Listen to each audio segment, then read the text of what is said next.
Bismillahirrahmanirrahim. Assalamualaikum warahmatullahi wabarakatuh. Alhamdulillah. Kalimat yang terus kita ucapkan dari lisan kita kepada satu-satunya pencipta segala sesuatunya, yang menciptakan semua yang di langit, semua yang di bumi, semua yang di kedalaman lautan, kelihatan atau tidak kelihatan oleh mata manusia. Tidak ada sekutu baginya. Dia maha hidup, maha berdiri sendiri, maha melihat, dan maha mengerjakan apa yang dia inginkan. Itulah Allah subhanahu wa ta'ala. Dialah yang telah menggantungkan segala nikmat yang dia berikan kepada kita dengan kalimat Alhamdulillah. Maka sangat wajar kalau kita sering mengucapkan kalimat yang mulia ini. Juga kita panjatkan salawat dan taslim kepada satu-satunya guru, kiai, suri tauladan Nabi Muhammad SAW, sebagaimana Allah dan malaikatnya memberikan salam kepada beliau. Ini tentu kuliah perdana, pengajian perdana masalah sirah di tempat sahabat dekat saya, kakak saya Ustadz Bakhtiar Nasir. Dulu sama-sama di Madinah, dan ini undangan beliau. Dan materi sirah ini sebenarnya sudah ada 27 episode di YouTube dan di web, bisa diikutin kalau mau. Dan malam ini adalah pembukaannya. Jadi kita seperti mereview kembali. Ada beberapa hal yang perlu diketahui. Sirah yang sedang saya bahas ini adalah tulisan saya sendiri, jadi tidak ada rujukannya. Referensinya terlalu banyak kalau saya mau sebutkan. Dan ini saya sendiri menyusun sudah cukup lama, dan sekarang baru sampai di perang Bani Quraidah. Jadi ini masih membutuhkan untuk penyelesaiannya mungkin kurang lebih 10 subbab lagi dari sekian subbab yang sudah ada. Jadi memang rujukannya tidak ada. Kalau antum nanya pakai buku apa rujukannya Ustaz, tidak ada. Nanti insya Allah saya akan berikan ke panitia apa yang saya tulis, kalau mau dikopi silahkan. Jadi nanti ini yang insya Allah akan terbit dalam bentuk buku. Jadi apa yang saya jelaskan nanti, ada yang antum temukan di buku-buku sirah, ada yang tidak ditemukan.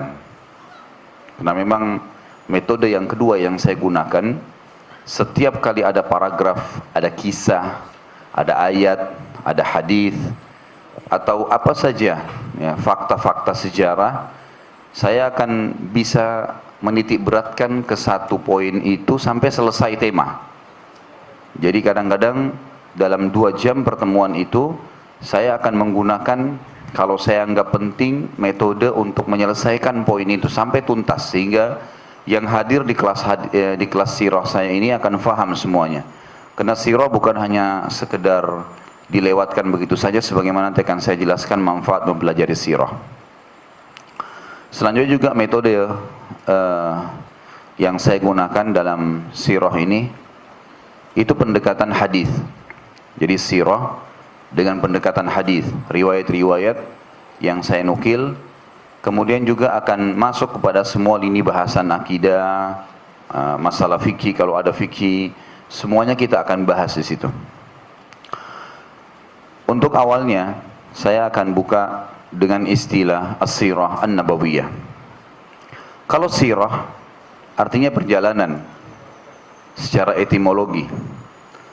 Kalau secara terminologi, perjalanan kehidupan seseorang dikatakan sirah.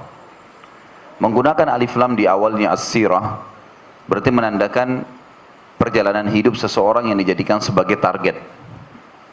Ditambah lagi nabawiyah atau an-nabawiyah, as-siratu an-nabawiyah. Nabawiyah berarti kenabian, tapi dengan adanya alif lam berarti nabi tertentu yang dimaksudkan. Di sini Nabi Muhammad SAW.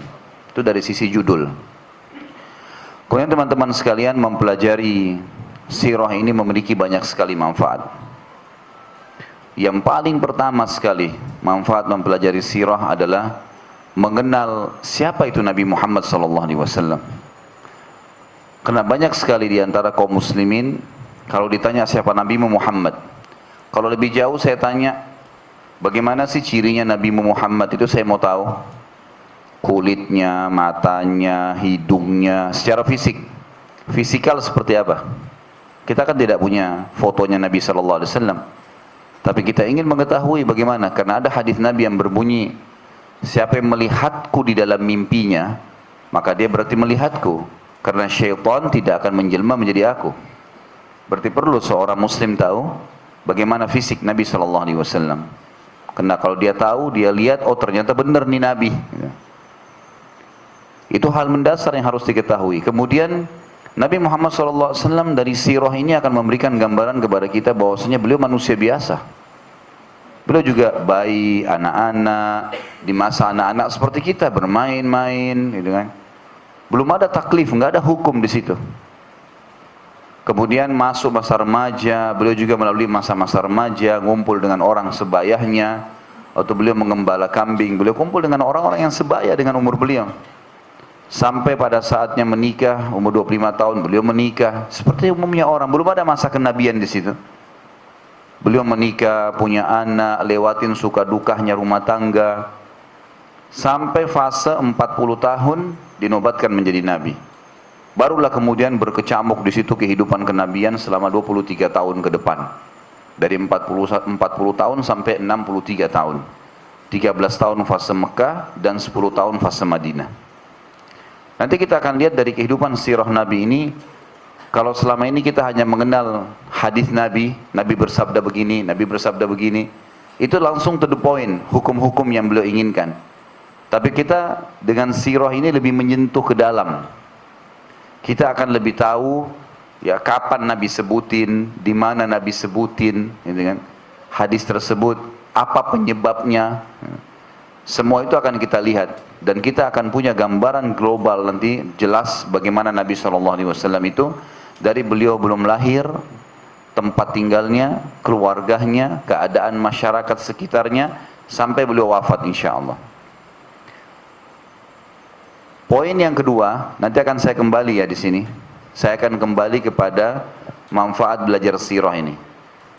Poin yang kedua, saya akan kembali ke poin pertama. Saya akan jelaskan nanti mengenal Nabi SAW.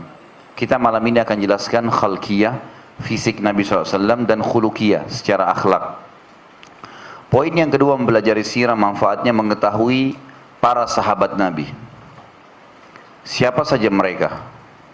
Bagaimana sih kehidupan mereka? Abu Bakar, Umar, Uthman, Ali, Talha, Zubair, Abdurrahman bin Auf, Abdullah bin Umar, Abdullah bin Abbas, Ka'ab bin Malik, Usama bin Zaid, Zaid bin Thabit, banyak sahabat-sahabat. Siapa-siapa sih saja mereka ini? Bagaimana kita tidak peduli mau mempelajari kehidupan mereka sementara ada sebuah riwayat menjelaskan Allah melihat ke hati semua hamba ditemukan hatiku, kata Nabi SAW adalah hati yang paling bersih, dipilihlah aku sebagai Nabi terakhir. Lalu dilihat hati orang-orang yang bersih yang layak menemaniku, ditemukanlah hati para sahabatku. Maka dijadikanlah mereka sebagai pendamping-pendampingku. Ini nggak gampang jadi sahabat ini, karena jadi sahabat ada definisinya ya. Sahabat itu harus melihat Nabi dengan mata kepala, SAW, dilihat dengan mata kepala, beriman pada Nabi SAW dan meninggal dalam keyakinan itu. Ada orang-orang di zaman Nabi SAW hidup beriman pada Nabi tapi nggak pernah lihat Nabi secara fisik dengan mata kepala. Maka ini berarti tidak sahabat. Seperti misalnya ada Shuraih Al-Khadi, ada Abu Muslim Al-Khurani, ya. Ada beberapa tokoh-tokoh tabi'in yang terkenal. Ada Uwais Al-Qarni. Ini semua orang-orang yang masyhur namanya.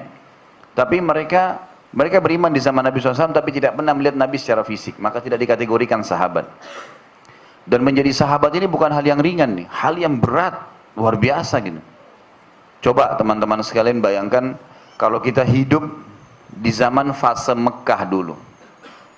Ada orang buta huruf, nggak bisa baca, nggak bisa nulis, di satu kampung yang sangat terpencil dan waktu itu Mekah nggak dipandang. Nggak ada kedudukannya Mekah pada saat itu, sama sekali, padang pasir gersang.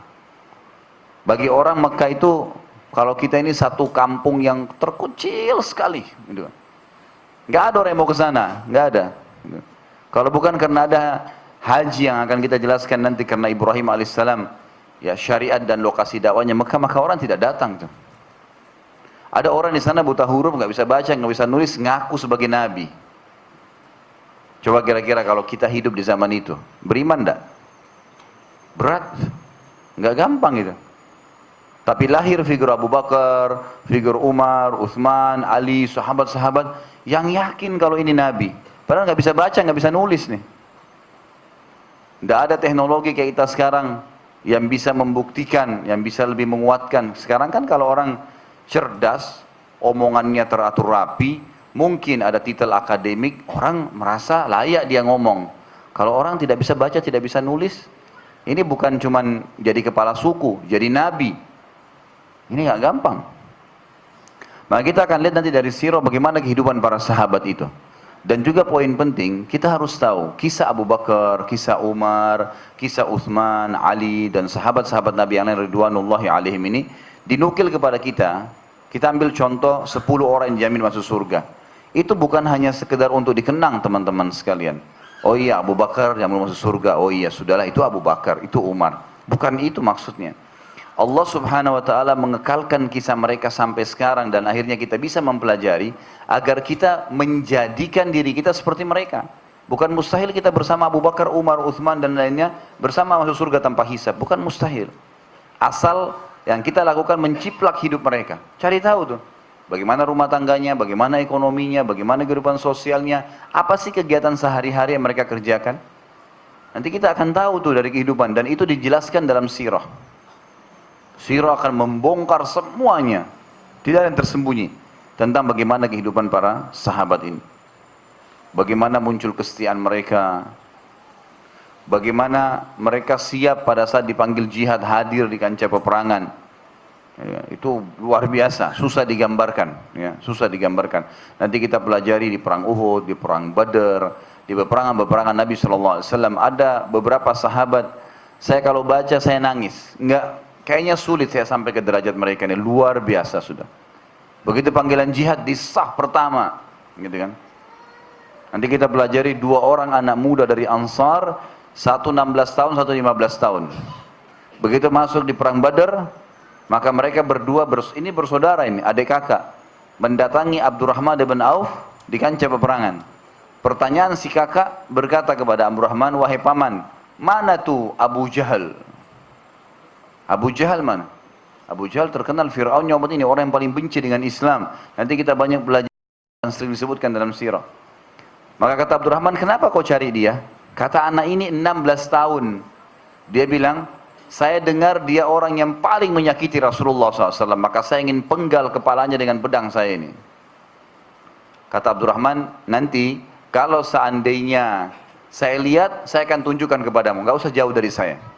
Anak muda itu bilang baik. Nggak lama kemudian datang adik kandungnya dia ke sebelah Abdurrahman tanpa mendengar pembicaraan tadi Abdurrahman dengan kakaknya. Dia mengatakan, wahai paman, mana Abu Jahal? Kata Abdurrahman, kenapa kau tanya Abu Jahal? Dia bilang, saya dengar, subhanallah perkataannya sama, tapi ini tidak janjian sama kakaknya. Saya dengar dia orang yang paling benci dengan Islam dan Nabi SAW. Dia paling banyak menyakiti Nabi SAW. Kata Abdurrahman, iya. Saya ingin memenggal kepalanya dengan pedang saya ini. Lalu kata Abdurrahman, nanti kalau saya lihat saya akan tunjukkan. Tidak usah jauh dari saya. Subhanallah, kata Abdurrahman bin Auf, baru saja mereka berdua berdiri sebelah kiri kanan saya, terlihat Abu Jahal. Semua dari kepalanya sampai kakinya baju besi.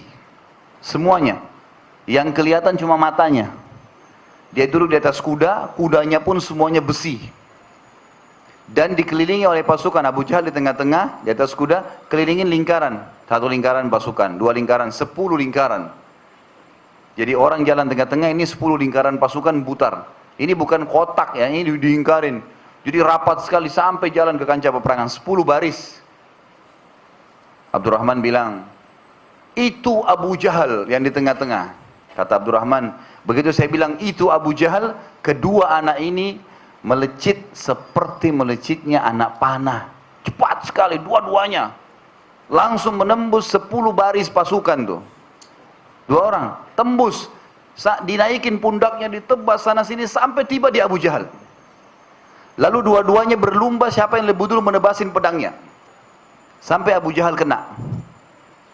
Waktu Abu Jahal kena, si adik dibunuh oleh orang-orang kafir, si kakak sempat keluar. Namanya Amr nih si kakak ini. Nanti ada kisahnya. Dia keluar dari kancah peperangan, tangannya rupanya kena irisan.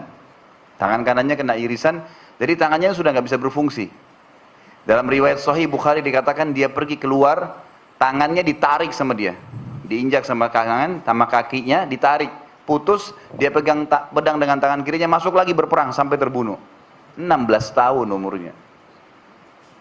Sekarang kita sudah dengar muslimin dibantai, ini segala, kita dibawa kolom, sembunyi, bau jauh sekali. Nah, nanti kita akan ambil pelajaran bagaimana, apa sih yang membuat sahabat sampai seperti itu tuh.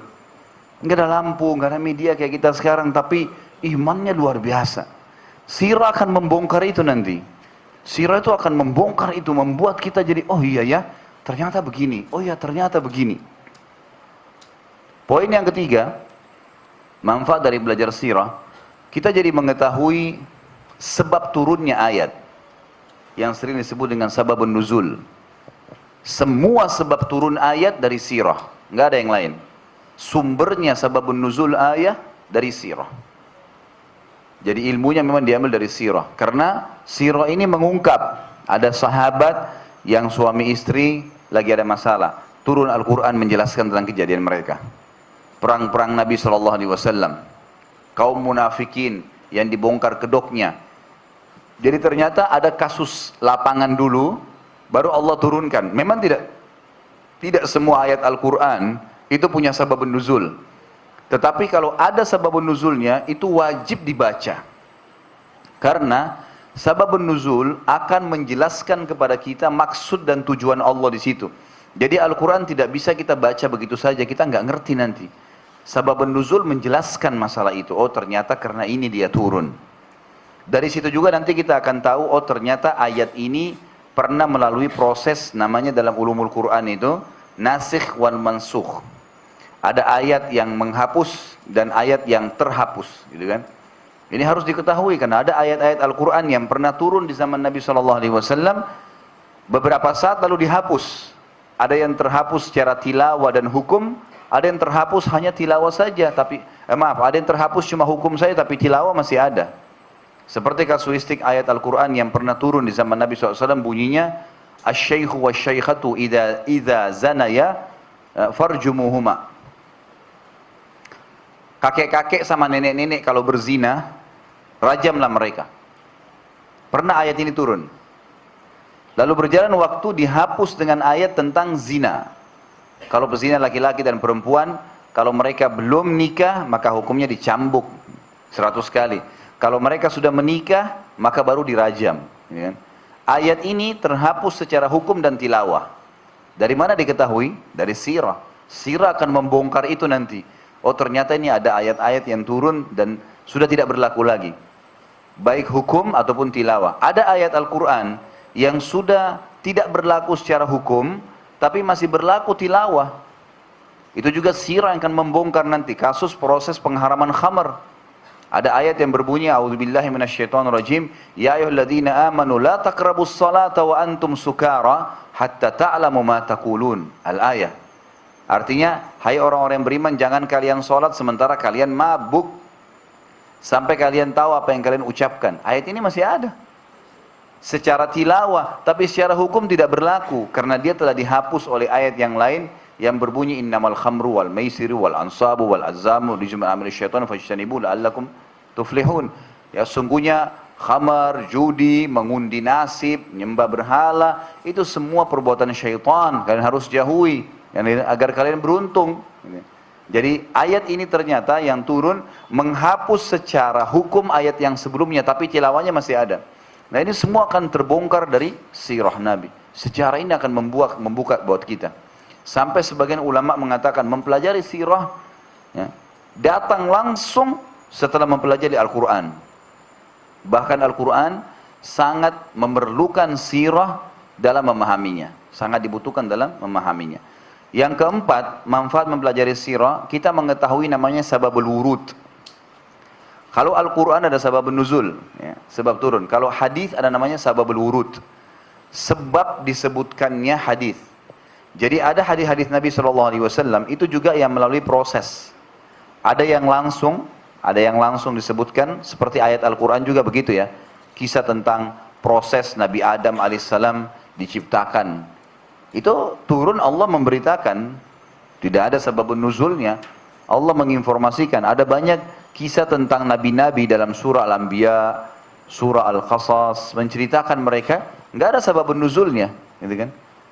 Sesuatu yang berhubungan dengan surga, fasilitasnya, itu juga ada banyak ayatnya tidak berhubungan dengan sebab nuzul. Begitu pula dengan hadis. Ada hadis yang Nabi SAW langsung sebutin saja tanpa sebab, turun wahyu sampaikan. Tapi ada hadis yang terjadi karena kasuistik. Seperti misal, hadis yang berbunyi dalam riwayat Muslim, "Man ghasyana falaysa minna." Siapa yang menipu kami bukan dari golongan kami. Bagaimana untuk memahami hadis ini? Kalau cuma dibaca secara letter-let saja, masih global. Tapi coba kalau kita fahami sababul wurudnya. Ternyata ada sebabnya kenapa Nabi sebutin tuh. Nabi SAW sedang berjalan bersama dengan beberapa sahabatnya di pasar, lalu beliau menemukan ada satu kios gandum. Yang kios gandum itu ternyata dari luar gandumnya segar sekali. Butirannya bagus, warnanya kuning cerah, gitu kan. Dari depan orang semangat untuk beli. Ternyata pedagang ini curang. Jadi kalau dia mau taruh di wadah kayak kita sekarang kresek, gitu kan. Di wadah kalau orang beli diambil dari dalam sama dia. Di dalam ini ternyata dicampur dengan yang basah sehingga timbangannya lebih berat. Nabi SAW dapat wahyu, kemudian beliau datang masuk ke dalam, lalu beliau masukkan tangannya ke dalam gandum tersebut dan ternyata basah. Lalu beliau mengatakan hadis ini, siapa yang menipu kami bukan dari golongan kami. Berarti masuk bab ini dalam masalah transaksi jual beli, perniagaan. Memahami sababul wurudnya, memberikan pemahaman jelas tentang hadis tersebut. Dan cukup banyak sekali hadis Nabi SAW yang nanti akan kita lihat dengan berentetannya sirah ini. Ternyata hadis-hadis yang selama ini kita baca sudah dibab-babkan dalam buku hadis, itu dalam sirah dirincikan satu persatu tuh. Kapan disebutin, di mana disebutin, kalau ada sebabnya maka akan dirincikan. Ya, kenapa sebabnya, siapa sahabat yang menjadi target dan seterusnya. Yang kelima, mempelajari sirah nabawiyah ini akan membuat kita juga mengenal siapa itu orang-orang kafir. Karena sirah akan membongkar kepada kita siapa yang divonis oleh Nabi SAW sebagai kafir. Jadi seperti sekarang banyak kelompok-kelompok main-main kafirkan saja orang yang tidak sefaham dengan dia. Ini pemahaman yang keliru. Tolok ukurnya adalah bagaimana Nabi SAW mengkafirkan mereka. Itu penting. Makanya di zaman Nabi SAW jelas orang-orang kafir. Saya kasih contoh gini. Pernah dalam hadis Bukhari dikatakan Usama bin Zaid radhiyallahu anhuma, dia dan ayahnya sahabat Nabi. Ayahnya Zaid bin Haritha ini adalah anak angkatnya Nabi SAW dan dapat julukan Hibbin Nabi SAW, kekasih Nabi. Usama anaknya Zaid dan orang yang sangat terkenal, dicintai oleh Nabi SAW sampai dapat julukan Ibnu Hibbin Nabi SAW. Ini anaknya kekasih Nabi dan Nabi sayang sekali dengan Usama ini. Ya, seperti cucunya sendiri. Karena Zaid ini anak angkatnya Nabi dulu, lama gitu kan. Nanti akan ada sejarahnya bagaimana si Zaid ini awalnya, dari mana asalnya, bagaimana bisa jadi budaknya Nabi, bagaimana Nabi SAW angkat menjadi anak, bagaimana proses namanya diubah dari Zaid bin Haritha menjadi Zaid bin Muhammad, bagaimana nanti diceritakan dalam sirah kembali namanya menjadi Zaid bin Haritha. Turun ayat menceritakan masalah itu dan seterusnya. Usama bin Zaid ini orangnya sangat pemberani. Dan dari umur belasan tahun sudah ikut jihad terus menerus. Sampai ada nanti dipelajari dalam setelah Nabi SAW meninggal di kisah Abu Bakar, Nabi SAW pernah membentuk pasukan untuk memerangi Musailam al-Kadzab. Dan di situ ada di dalam pasukan ada Abu Bakar, ada Umar, ada sahabat-sahabat yang senior. Tapi Nabi SAW tunjuk Usama bin Zaid untuk menjadi pemimpin dan umurnya waktu itu 17 tahun. Pemimpin perang ini berarti dia mengambil instruksi. Ini nggak main-main ini. Masalah menang atau kalahnya pasukan. Usama bin Zaid dalam salah satu kancah peperangan pernah berhadapan dengan orang kafir dan berhasil mengalahkannya.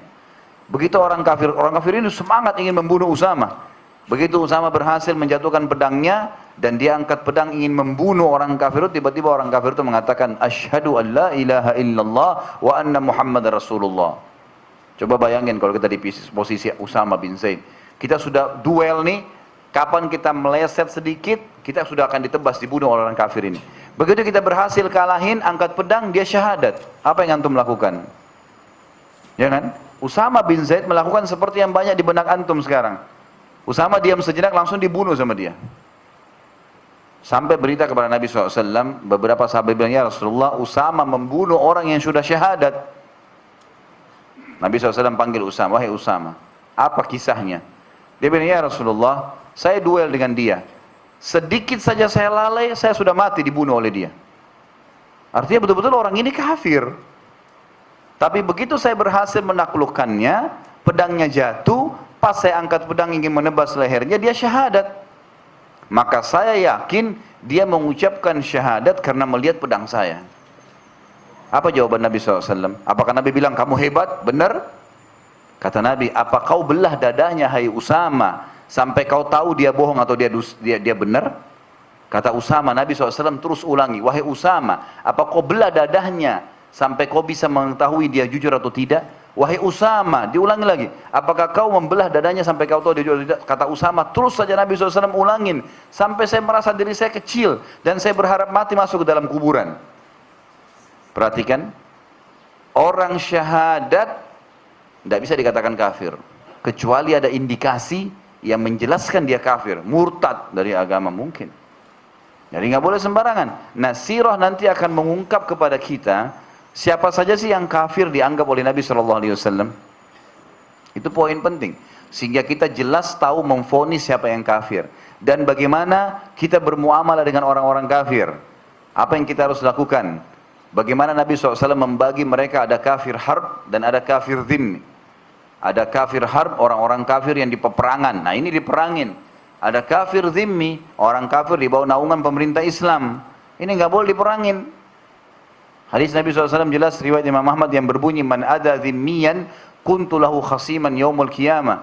Siapa yang coba-coba menyakiti dhimmi, orang kafir di bawah naungan pemerintah Islam, dia akan jadi musuhku hari kiamat. Nggak boleh sembarangan. Kecuali jelas ada indikasi lagi, dia sengaja memerangin Islam, dia menghina Al-Quran, itu lain lagi. Tapi kalau tetangga kita Nasrani di sebelah, nggak boleh diganggu. Malah kita disuruh bermuamalah yang baik selama tidak ada urusan dengan pelanggaran agama. Bahkan dengan itu banyak sekali orang masuk Islam. Bagaimana Nabi SAW memberikan puluhan ekor kambing kepada seorang Arab Badui yang musyrik. Waktu Nabi SAW pulang dari perang Badar punya ghanimah, harta rampasan perang yang banyak sekali. Pada saat itu ada puluhan ekor kambing. Datanglah seorang Arab Badui dari belakang gunung Uhud, satu sukunya masih kafir. Maka dia mengatakan, hai Muhammad, saya mendengar tersebar berita kalau kau mengajarkan di dalam ajaran agamamu ini agar semua orang yang mampu membantu orang yang susah. Saya orang susah. Saya bukan dari pengikutmu, tapi saya mau tahu, kau berikan nggak saya? Saya minta satu ekor kambingmu yang puluhan ini. Apa yang Nabi SAW lakukan? Senyum dengan orang itu lalu berkata, kamu lihat nggak semua kambing-kambing ini? Semua ini, yang puluhan ekor. Kata dia, iya. Kata Nabi SAW, ambil semuanya. Semuanya bawa buat kamu. Sampai dia bilang, hai Muhammad, jangan olok-olok saya cuma butuh satu. Kata Nabi, tidak. Ambil, buat kamu semua bawa. Orang ini bawa, ini orang kafir ya. Bagaimana Nabi SAW belikan puluhan ekor kambing. Lihat bagaimana muamalahnya. Lalu Nabi SAW ya, waktu sudah memberikan, meninggalkan orang ini. Orang itu pulang ke kaumnya, begitu tiba di pintu gerbang sukunya dia teriak, wahai kaumku, berimanlah pada Muhammad, karena Muhammad mengajarkan ajaran yang tidak akan membuat kita mati kelaparan. Satu suku masuk Islam gara-gara itu. Lihat bagaimana hikmah nabawiyah. Kehidupan Nabi kita lihat bagaimana memberikan pelajaran yang luar biasa. Bermuamalah dengan orang kafir. Kapan kita tegas, kapan kita tidak tegas. Beda di kancah peperangan. Nanti kita pelajari pada saat terjadi perang Badar, Nabi SAW mengambil pedang, lalu berkata, siapa yang mau memberikan haknya Allah dan Rasulnya di pedang ini? Maka Hamzah berdiri radhiyallahu anhu, sahabat Nabi yang mulia, pemberani, paman Nabi. Kita nanti lihat sejarahnya luar biasa. Hamzah ini kalau berburu, orang berburu rusa, orang berburu kelinci, dia berburu singa. Jadi berbeda orangnya. Singa yang digendong sama dia masuk ke makan singa, dia makan singa sebelum Islam, gitu kan? Jadi saking kuatnya fisiknya. Hamzah bilang, saya Rasulullah. Waktu dia mau ambil pedang, Nabi tarik kembali. Kata Nabi SAW, siapa yang memberikan haknya Allah dan Rasul di pedang ini? Hamzah sudah ditolak. Ali berdiri radhiyallahu anhu, Ali pemberani. Nanti akan kita lihat di kancah peperangan bagaimana Ali radhiyallahu anhu luar biasa kisah-kisahnya. Dengan keberanian, dengan kekuatannya. Maka dia mengatakan, saya Rasulullah. Langsung dia mengambil pedang. Nabi SAW tarik lagi, nggak dikasih. Kata Nabi, siapa yang memberikan haknya Allah dan Rasul di pedang ini? Lalu berdiri Mikdad. Mikdad ini dihitung kekuatan satu orang sama dengan 1000 orang. Karena luar biasa di peperangan. Ya, luar biasa, satu orang ini luar biasa. Nanti ada kisah-kisahnya semua, kita akan sampaikan insya Allah. Maka Mikdad mengatakan, saya Rasulullah. Langsung dia mau ambil pedang. Nabi SAW tolak. Kalau 3 orang ini pemberaninya muslimin ditolak, lalu siapa yang mau ambil nih pedangnya? Maka ada berdiri satu sahabat Abu Dujana, Syammah namanya radhiyallahu anhu. Beliau langsung mengatakan, ya Rasulullah, apa haknya Allah dan Rasulnya di pedang itu? Dan ini yang Nabi SAW inginkan. Dalam majlis ilmu ini adab yang luar biasa. Kalau seorang guru melemparkan pertanyaan, kalau tidak faham, lempar pertanyaan ulang. Supaya memang apa sih yang diinginkan ditorek, gitu kan? Diambil. Maka Syammah faham. Dia lihat 3 orang temannya ditolak, maka dia mengatakan, ya Rasulullah, apa haknya Allah Rasulnya di pedang itu? Apa kata Nabi SAW? Engkau mengambilnya dan engkau hantam ke musuhmu sampai bengkok. Artinya di kancah peperangan, pukul tuh. Silakan. Tapi bukan di jalanan, bukan di tetangga. Bukan bom sana sini yang atasnamakan Islam. Itu nggak benar, gitu kan? Jadi di sini kita faham dari sirah nanti bagaimana kita mengetahui siapa orang kafir, bagaimana bermuamalah dengan mereka. Selanjutnya, manfaat belajar sirah. Yang keberapa nih? Hah? Masih hidup nggak ini? Jangan ngantuk ya, ngantuk itu penyakit. Satu ngantuk nyebar, sampai saya juga tidur semua nanti sampai pagi di sini. Yang keenam, mempelajari sirah. Ini penting ya, kalau antum bawa pulpen dicatat nih. Ini poin penting. Dengan belajar sirah kita jadi tahu siapa orang munafik. Orang kafir sudah tadi, yang kelima. Yang keenam, kita jadi tahu siapa orang munafik. Orang-orang munafik ini lebih berbahaya daripada orang kafir karena tidak jelas. Tahu pimpinannya siapa namanya di Madinah? Hah? Siapa nama pimpinan munafikin di Madinah? Kalau nggak ada yang tahu, saya bubar malam ini. Orang munafik jelas-jelas masuk neraka. Pimpinannya turun surah munafikin pada dia. Hah? Nggak apa-apa, saya nggak hukum kalau salah. Siapa? Abdullah. Abdullah namanya, bayangin. Hamba Allah. Jadi jangan antum kaget kalau sekarang di media kita keluar orang namanya Muhammad, Abdullah, Yusuf, tapi benci dengan Islam. Wajar itu. Orang-orang munafik semua, gitu kan. Begitu bicara negara Islam, bung, Indonesia nih bung, bukan negara Arab. Padahal yang bicara begitu Muhammad tuh. Hah? Yusuf, Ahmad namanya, subhanallah. Tapi kita yang tahu sirah nggak kaget. Wong pimpinannya mereka, kepalanya dulu adalah Abdullah, gitu kan. Jadi kita jadi tahu siapa ini orang munafik nih sebenarnya. Bagaimana Nabi SAW bermuamalah dengan mereka. Apakah setiap kita tahu orang munafik langsung ditebas lehernya? Perhatikan Nabi SAW. Nanti akan kita pelajari di kasus. Ya, namanya ifk. Hadithatul ifk. Kisah tentang difitnahnya Aisyah radhiyallahu anha dengan fitnah berzina dengan Safwan. Gitu kan? Waktu pulang dari perang Bani Mustalik. Waktu itu Abdullah ini bin Abi Salul menyebarkan berita kalau Nabi Aisyah zina dengan Safwan. Gara-gara di kancah peperangan, Aisyah radhiyallahu anha, zaman dulu tuh Nabi SAW kalau mau berperang selalu membawa salah satu dari istri-istrinya, gitu kan? Dengan cara diundi namanya, maka siapa yang keluar Nabi SAW ajak istri itu, baik dari peperangan atau safar.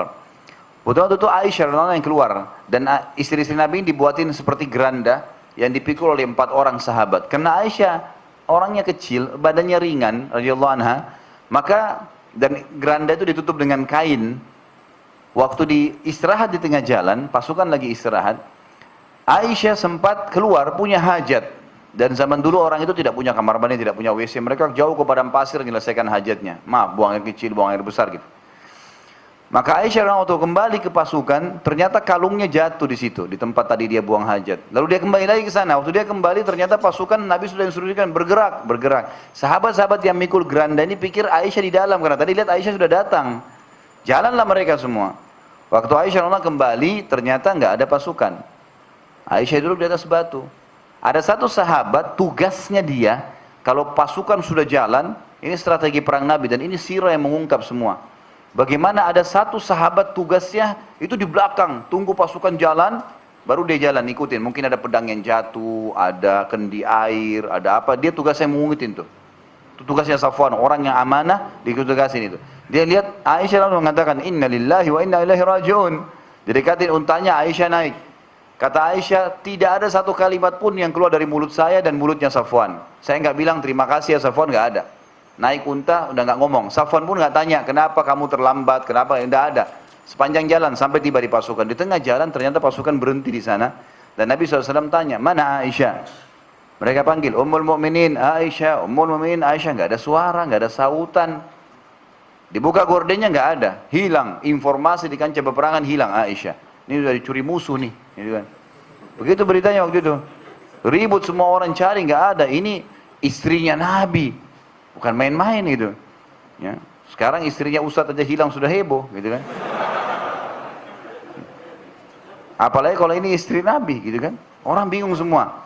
Sementara mereka bingung menunggu, dari kejauhan siang bolong, untanya Safwan lagi jalan, Aisyah di atasnya. Tengah bolong, orang lagi cari di mana, ternyata ini ada berdua jalan. Kira-kira apa yang terjadi? Abdullah bin Abi Salul langsung sebarin isu. Mana ada laki-laki sama perempuan berdua nggak zina? Langsung merambak seperti virus di pasukan. Berzina nih istri Nabi. Luar biasa hebohnya, gitu kan? Ini istri raja, istri Nabi. Waktu itu, nanti akan kita ceritakan panjang lebar kisahnya, wahyu terputus sebulan. Nggak ada wahyu turun, nggak ada informasi. Benar nggak ini Aisyah zina, gitu kan?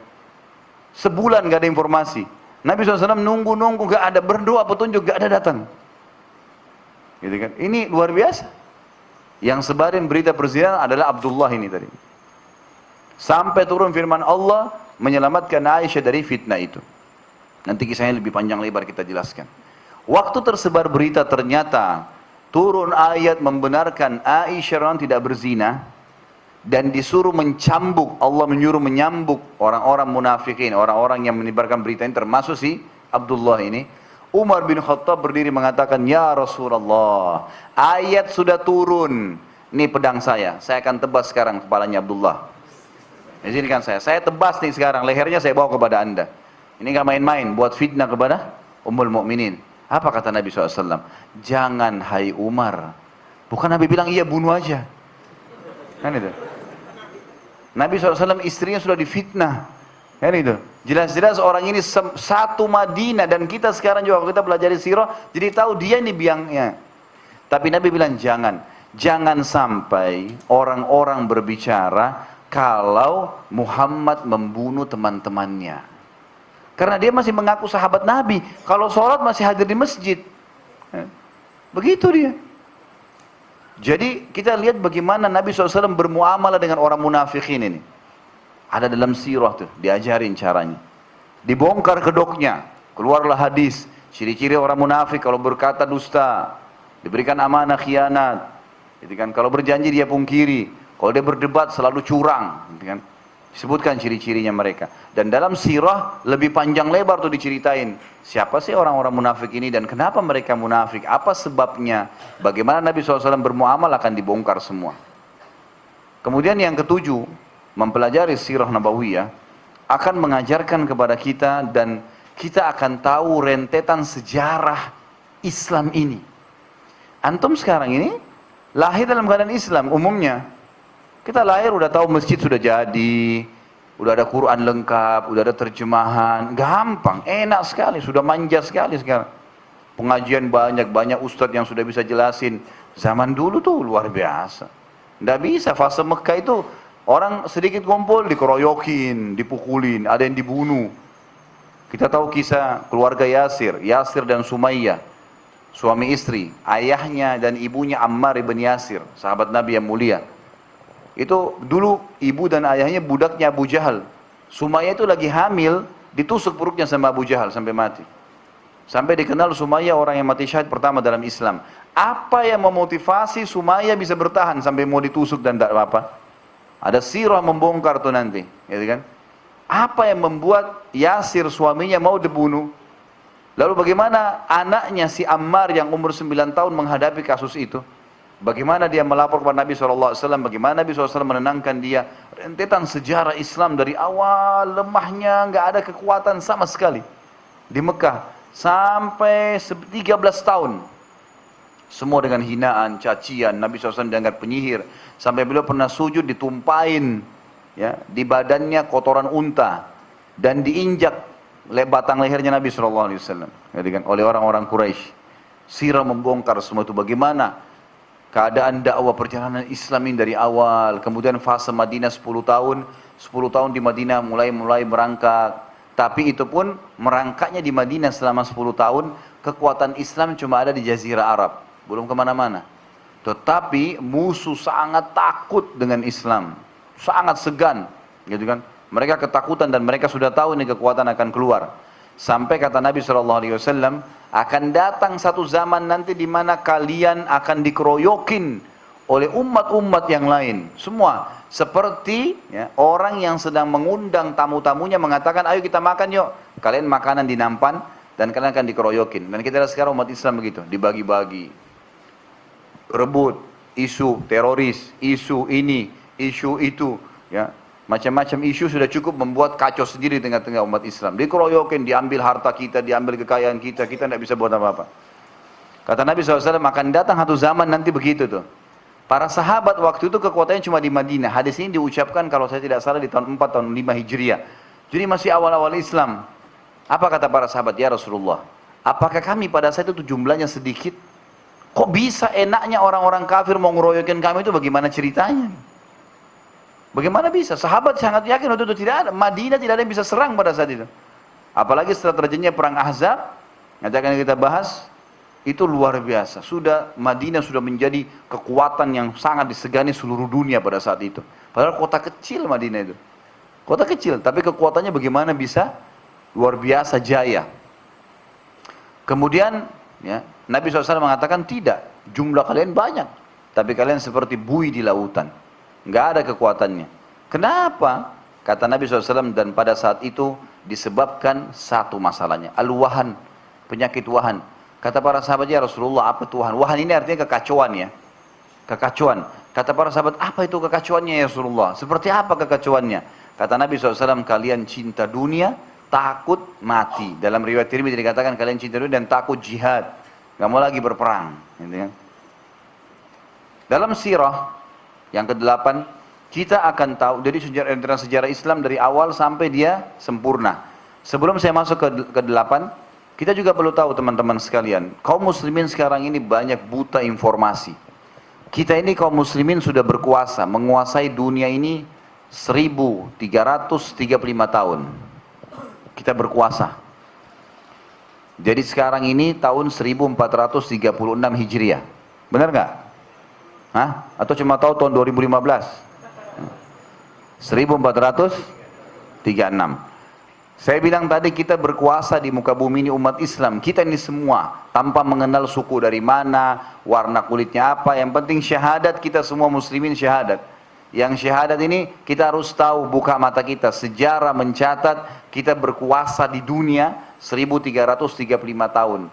Kita tidak berkuasa ini cuma 91 tahun yang lalu saja. Sebelumnya ini kita menguasai dunia. Coba kita rentet.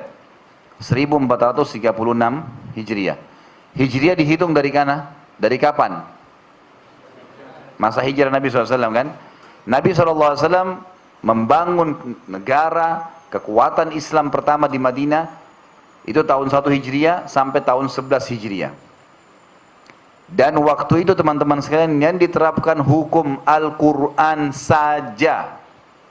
Nggak ada itu mengambil dari Romawi, dari Persia yang waktu itu betul-betul negara adik kuasa, nggak ada. Al-Quran, dan Nabi SAW datang merincikan dengan hadisnya. Datang setelah itu Abu Bakar tahun 11 sampai tahun 13. Datang setelahnya Umar 13 sampai 23. Datang setelahnya Uthman 23 sampai 37. Datang setelahnya Ali 37 sampai 40. Ini masa keemasan Khulafaur Rasyidin.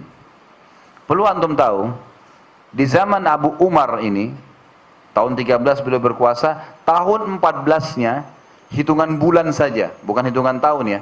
Walaupun ini kelihatannya tahun 13 sama tahun 14, kesannya 1 tahun, bukan. Ini cuma hitungan bulan. baru 6 bulan Umar bin Khattab menjadi khalifah, langsung beliau bentuk pasukan jihad ekspansi. Jihad ekspansi ini adalah pergi menyebarkan Islam. Terjadilah penyerangan pertama ke negeri Syam, Palestina, Yordania, Lebanon, dan Syria. 4 dulu namanya negeri Syam. Kemudian juga sampai merentet ke bawah wilayah Turki yang Asia. Turki kan ada Asia dan ada Eropa. Yang Asianya. Dan Mesir. Ke negeri Syam, pasukan ini pergi menembus ke sana, dipimpin oleh Khalid bin Walid. Menembus dan berhasil menang. 8.000 orang mengalahkan 250.000 orang. Sejarah Romawi mencatat itu. Kekalahan yang paling menyedihkan bagi mereka dalam perang salib adalah terkalahkannya Bizantium yang ada di negeri Syam pada tahun 14 Hijriah. Belum pernah pasukan salib dikalahkan separah itu, karena 8.000 orang mengalahkan 2.500.000 orang, 250.000 orang, gitu kan. Kemudian setelah itu pasukan 8.000 ini setelah menang menuju ke Mesir dipimpin oleh Amr bin As. 8.000 orang menyerang Mesir. Jadi negeri Syam terbuka ke atas utara sampai ke Asia yang wilayah Turki, dan kemudian Mesir juga tembus takluk juga sama Bizantium. Lalu terbukalah semua Afrika Utara, Maroko, Tunis, Jazair, dan seluruh Afrika hingga dilengkapkan di zaman Uthman bin Affan. Tapi ringkasnya adalah perang ini namanya perang Yarmuk, yang membuka wilayah utara Jazirah Arab dan wilayah baratnya Jazirah Arab, Afrika dan juga Asia di atas. 1 tahun setelah itu, bukan 1 tahun, berapa bulan setelah itu, Umar bin Khattab membentuk 12.000 pasukan yang dipimpin oleh Sa'ad bin Abi Waqqas radhiyallahu anhu, kemudian menuju ke negeri Persia, Irak, Iran, Rusia, Afghanistan. Ini semua namanya dulu Persia, wilayah terbesarnya Asia, Asia Tengah. Ini kemudian 12.000 orang mengalahkan sama 250.000 orang. Dan ini sesuai dengan sabda Nabi SAW, segelintir dari sahabatku akan masuk menembus istana putihnya Kisra. Putihnya Kisra ini luar biasa. Nanti akan kita jelaskan dalam sirah itu luar biasa. Di zaman Umar bin Khattab itu ya, pembebasan ekspansi Islam itu luar biasa. Bagaimana istananya sangat mewah. Dia punya karpet tuh, Raja Persia. Itu karpetnya kalau musim dingin dibuka, luasnya 60 siku kali 60 siku. Tahu kira-kira berapa nih? Hah? Sudah pernah dengar belum hadis Nabi Adam tingginya 60 siku? Sudah? Berapa meter tuh? 27,5 meter. Nah. Jadi itu 27,5 meter kali 27,5 meter. Anggaplah 30 meter kali 30 meter. Ini 900 meter karpet. Kalau dibuka ada pohonnya, tebal. Istananya besar sekali. Waktu muslimin berhasil menembus istana Kisra ini, itu kan jadi ghanimah. Orang-orang yang perang di sana itu sahabat sedikit, cuma 12.000, wilayah Persia luas. Lalu mereka bilang, kita sudah kaya nih, sudah banyak ghanimah. Ini kita nggak tahu mau ngapain karpet ini, kirim aja ke Madinah. Yang dikirim ke Madinah, karpet itu, kemudian gelangnya Kisra, nanti akan kita bahas kisahnya gitu kan. Gelangnya Kisra dari emas. Kisra ini orangnya tinggi besar. Ya, sampai kalau dia berdiri mendekati pohon kurma. Loh iya, itu 2,5 meter sampai 3 meter, itu tingginya orang dulu luar biasa gitu. Kekar. Dia kalau duduk diturunkan di kepalanya itu mahkota. Mahkota itu lebih besar dari kepalanya berapa kali lipat. Jadi diturunkan pakai rantai. Dia tidak masuk di kepalanya, tapi ditaruh seakan-akan itu mahkota penuh dengan permata-permata gitu. Tapi yang terjadi kata Nabi SAW, istana Kisra akan diribut oleh segelintir dari sahabatku. Waktu tiba karpetnya di Madinah, Umar tersenyum mengatakan, sungguh mereka telah tertipu dengan dunia. Ini karpet potong-potong semuanya. Sama Umar, suruh potong. Potong, bagi-bagiin sahabat. Semua. Kata Ali, saya dapat potongan yang bisa menutupi rumah saya. Gitu kan. Yang saya jual harganya 60.000 dinar. 60 dinar, mahal sekali. Gitu kan. Tapi seperti itulah. Ya. Tapi yang jelas, takluk pada saat itu dikenal dengan perang Qadisiyah. Setelah tahun ini tahun 15 Hijriah saja, setengah dunia, seluruh Afrika, wilayah baratnya Jazirah Arab, seluruh Persia di wilayah timur Jazirah Arab, di seluruh daerah wilayah utaranya itu sudah masuk Islam. Dan perlu diketahui Abu Bakar, Umar, Uthman, Ali nggak punya ijazah ekonomi dari Amerika, nggak punya ijazah politik dari Eropa. Al-Quran dan Sunnah, nggak ada yang lain. Lihat setelahnya datang dinasti Umayyah, kerajaan Umayyah. Tahun 41 sampai 132 Hijriah. Kerajaan yang besar, luar biasa di negeri Syam, menaklukkan ya, sisa-sisa wilayah yang belum terbuka. Kemudian datang setelahnya dinasti Abbasiyah, 132 Hijriah sampai 656 Hijriah. Setelahnya datang Utsmaniyah. Utsmaniyah ini dari tahun 675-70 Hijriah sampai tahun 1335 Hijriah. Ini rentetan sejarahnya. Artinya Turki ini baru berubah menjadi republika dari khilafah, dari berhukum dengan Al-Quran menjadi republika berkiblat dengan Eropa, itu tahun 1924 Masehi. Kita sekarang tahun 2015 Masehi. Jadi 91 tahun yang lalu saja kita tidak berkuasa dunia. Sebelumnya karena berhukum dengan Al-Quran semuanya berkuasa, berjaya. Makanya Ibnu Utsaimin rahimahullah mengatakan, umat Islam kalau mau kembali jaya, satu kata kuncinya, kembali kepada Al-Quran dan Sunnah, dan lupain semua orang non-Muslim itu sudah. Kembali kepada Kitabullah dan Al-Quran, maka kita akan berjaya. Al-Quran lah yang telah melahirkan Abdul Jabbar, yang dikenal dengan Al-Jabar dalam ilmu matematika. Semua seluruh dunia pelajari tentang teori dia. Al-Quran lah yang melahirkan Ibnu Sina, yang akhirnya menjadi bapak ilmu kedokteran. Al-Quran lah yang telah melahirkan Abbas ibn Akhnas, penemu pertama pesawat terbang yang dilupakan dalam sejarah manusia, gitu kan. Al-Quran yang telah melahirkan Al-Jaziri, yang telah menemukan teori listrik, kaidah listrik, yang diterjemahkan bukunya oleh Thomas Edison, dan dia yang dikenal menemukan listrik. Padahal ini teori diambil dari Al-Jaziri, semua dari Spanyol, orang-orang Muslim dari sana nih. Al-Quran melahirkan para ilmuwan, melahirkan para mujahid, melahirkan para tokoh-tokoh dunia, para khalifah-khalifah yang bisa menangis karena diingatkan masalah akhirat. Karena ini pemimpin dunia, kaum muslimin. Pada saat kita tinggalkan agama kita, sudah kacau semuanya. Kita tinggalkan Al-Quran dan Sunnah, jadi kacau kayak sekarang gitu. Jadi kekuatan kita jadi tidak ada. Kemudian yang keberapa? Hah? Yang benar, yang keberapa? 8.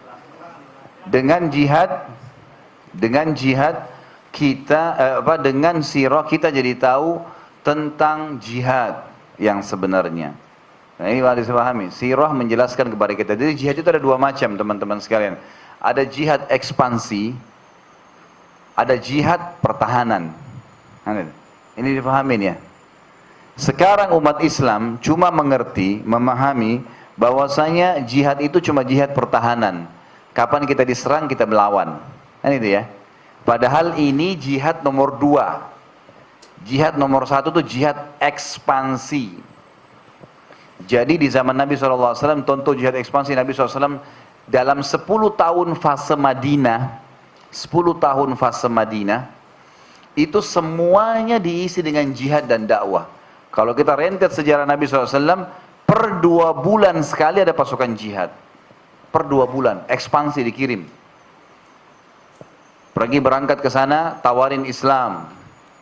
Nolak jizyah, bayar upeti kena tolak agamanya Allah. Kita ini pasukannya Allah ini. Bukan pasukannya raja, bukan presiden, tidak ada, patokannya langsung dari kerajaan langit nih.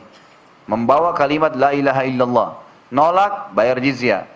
Tawar Islam dulu, ditawarin, kirim dai, nggak mau, kita tawarin jizyah. Nggak mau bayar upeti, kata Allah, hatta yu'tul jizyah an yadin wa hum saghirun. Kalau mereka nolak Islam, suruh mereka bayar upeti jizyah sampai mereka bayar dalam keadaan terhina, kata Allah. Mereka nolak, baru terjadi peperangan, gitu kan? Ini ekspansi, harus diekspansi. Perhatikan Nabi SAW mengekspansi per 2 bulan sekali, sampai kita tahu ada penaklukan kota Mekah. Sampai sekarang Mekah bebas dari kekufuran. Kita lihat di zaman Abu Bakar, ekspansi Jazirah Arab, banyaknya orang yang menolak bayar zakat. Banyak nabi-nabi palsu. Di zaman Umar bin Khattab tadi jihad ekspansi ke wilayah ya, Syam, Mesir, Afrika, dan juga negeri Persia. Ekspansi. Tahu hasilnya apa ekspansinya Umar bin Khattab? Seluruh wilayah ini jadi Islam. Gitu kan? Seluruh wilayah jadi Islam. Dan subhanallah, sudah tahu belum? 6 perawi buku hadis yang terkenal. Siapa saja itu? Abu Bakar, Bukhari, Muslim, Abu Dawud, Tirmidzi, Ibnu Majah, dan Nasai. Tahu nggak kalau 6 ini dari Persia? 6 ini bukan orang Arab nih. 6 ini orang Persia. Kakek-kakek mereka dulu kena ekspansi Islam di zaman Umar bin Khattab, cucunya jadi penghafal hadis, penghafal Quran, dan buku-bukunya sekarang kita jadikan sebagai referensi. Lihat manfaat daripada jihad ekspansi itu, gitu kan? Jadi luar biasa. Dan umat Islam segani sekali pada saat itu. Kita lihat di zaman ya Umayyah, Abbasiyah, Utsmaniyah, sampai di zaman Khilafah Utsmaniyah itu, saya punya cuplikan fotonya di HP saya, masih berwarna hitam putih. Bagaimana waktu Utsmaniyah dulu berkuasa. Jadi pasukan jihadnya Utsmaniyah itu sampai sekitar 100 tahun yang lalu itu memenuhi wilayah-wilayah. Semua wilayah siap diserang sama mereka. Nggak ada yang berani nyerang kaum muslimin. Bahkan kalau kapal-kapal Utsmaniyah lewat, gereja nggak berani bunyi loncengnya. Takut bunyi lonceng mengganggu, diserang. Sampai begitu. Ini bukan masalah menakut-nakuti, tapi Islam menyuruh kita mendirikan jihad untuk menunjukkan ini memang agamanya Allah. Ini bukan agama suku tertentu, bukan agama ya negara tertentu, enggak. Ini agama Allah. Kita ini semua pasukannya Allah pencipta langit dan bumi ini. Ini bukan pasukan kerajaan-kerajaan kecil dunia ini, raja langit ini. Saya kadang-kadang bercanda di pengajian, saya bilang saya ini pejabat yang terhormat loh teman-teman sekalian. Ya. Coba bagaimana cara memahaminya Ustaz? Baik, saya pejabatnya Allah. Nggak ada ini, luar biasa. Gajinya nggak dihitung, bighairi hisab, gitu kan? Nggak ada hisabnya, nggak ada kalkulator, nggak ada surat pendaftaran, nggak ada. Nggak pakai ijazah ini. Tinggal datang ceramah dikasih pahala. Dan subhanallah, setiap habis ceramah pasti dapat makanan, dapat minuman, dapat macam-macam, kenyang. Pulang istri jadi baik, mau enak, anak-anak jadi baik, enak. Mati masuk surga, wah luar biasa. Coba kalau jadi pejabatnya negara-negara tertentu, ada masa periode dia expire, berhenti gitu kan, gajinya bisa dipotong, bisa rusak namanya, ini nggak ada.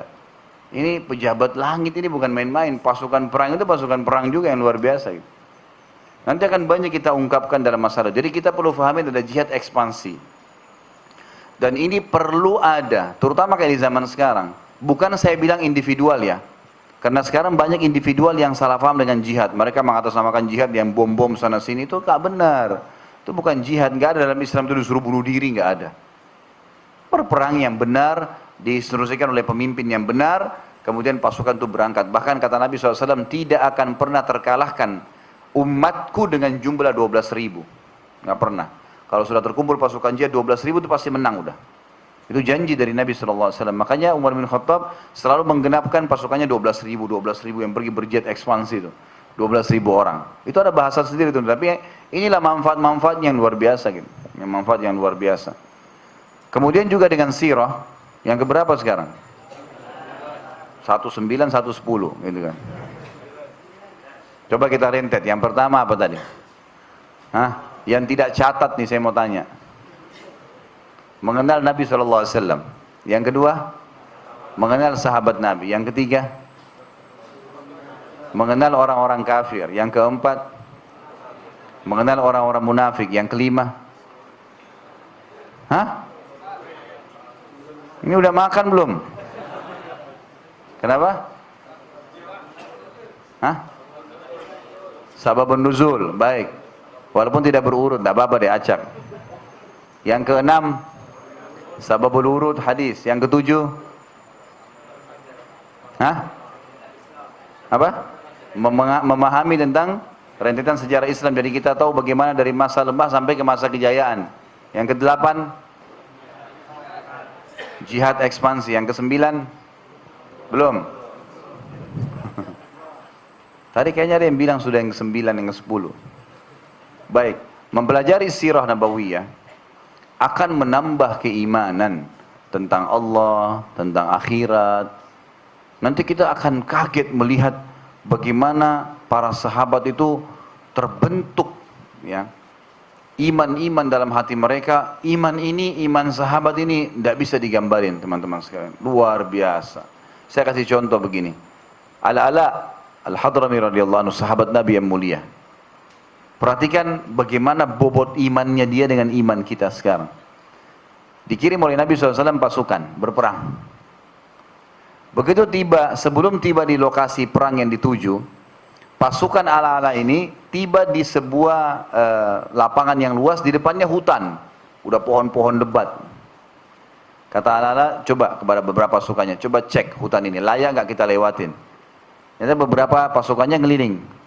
Balik mereka mengatakan, wahai Amir, pemimpin, nggak bisa lewat nih. Ini penuh dengan binatang buas dan pintu keluarnya terlalu jauh. Kita nggak bisa tembus. Kami pun tidak bisa melihat ujungnya di mana nih hutan nih. Apalagi waktu itu sudah mulai sore, gitu kan? Kayaknya nggak bisa nih. Bagaimana saran Anda?